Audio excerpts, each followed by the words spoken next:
এবার আমের গায়ে কিউআর কোড, সেখানে স্ক্যান করলেই আম সম্পর্কে সমস্ত তথ্য বেরিয়ে আসবে। মালদার আম কিনা সে তথ্য জানতে পারবেন আপনি। নতুন এই পদ্ধতি ইতিমধ্যে চালু হয়েছে মালদার আমে। মালদহ জেলা উদ্যান পালন দফতরের পক্ষ থেকে এই বছর থেকেই এই কিউআর কোড ব্যবহার করা শুরু হয়েছে। ইতিমধ্যে মালদহের লক্ষণভোগ, ফজলি ও হিমসাগর আম জিআই পেয়েছে।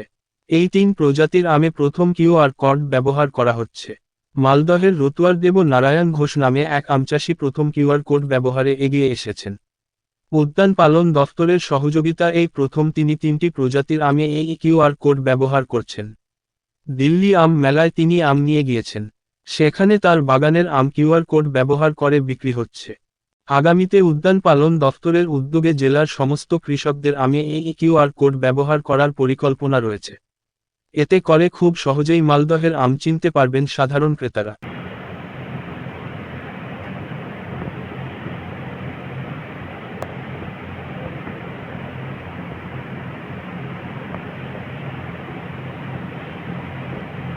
কুড়িয়ায় বাড়ি।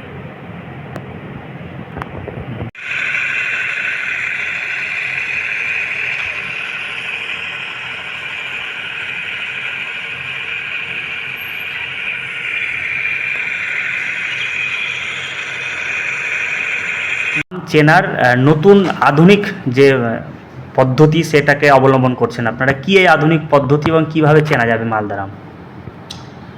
মালদায় আমের জন্য প্রসিদ্ধ এবং এখানে বিভিন্ন প্রজাতির আম চাষ হয় এবং এটা বহু বছর ধরে এই চাষ হয়ে আসছে এবং বিদেশের বাজারে বা ভারতবর্ষের বিভিন্ন প্রভিন্সেও এই মালদার আমের একটা জনপ্রিয়তা রয়েছে।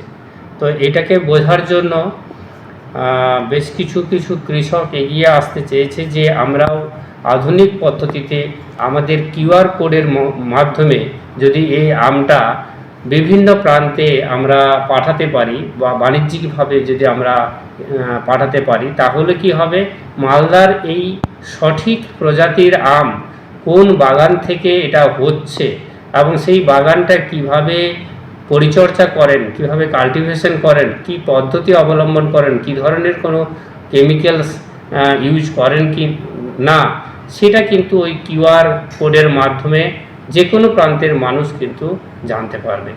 তো এখনো পর্যন্ত আমাদের যে জিআই যে 3টে আম পেয়েছে, হিমসাগর, ফজলি এবং লক্ষণভোগ, এই আমগুলো একজন কৃষক যিনি আমাদের চাষবাস করছেন রতুয়াতে, সেই কৃষকের মাধ্যমে আমরা এই জিআই প্রাপ্ত আমগুলোকে বিভিন্ন প্রান্তে ছড়িয়ে দেওয়ার জন্য ওই কিউআর কোড অবলম্বন করেছি এবং সেটা প্রথম ইনিশিয়ালি এটা চালু হয়েছে এবং এবারে দিল্লি আম মেলাতে এই কিউআর কোড যে স্টিকার, সেই স্টিকার কিন্তু ওই আমের মধ্যে থাকবে এবং যারাই কিনবে ওই কিউআর কোডটাকে স্ক্যান করার মধ্য দিয়ে, প্রত্যেকের কাছেই মোবাইল থাকবে, সেটা স্ক্যান করলে তার ডিটেলসটা জানা যাবে যে এই আমটা কোথা থেকে এসেছে, সেই বাগানের মালিক কি, সেই বাগানের ফার্মিং প্রসেসটা, সমস্ত ডিটেলস কিন্তু জানতে পারবে।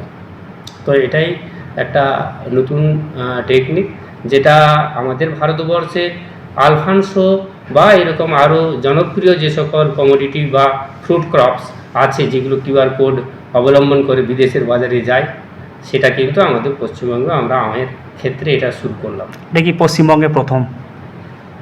পশ্চিমবঙ্গে প্রথম কিনা বলতে পারবো না, তবে আমাদের মালদাতে এই আমের ক্ষেত্রে আমরা প্রথম হিসাবেই এটা পাঠাচ্ছি।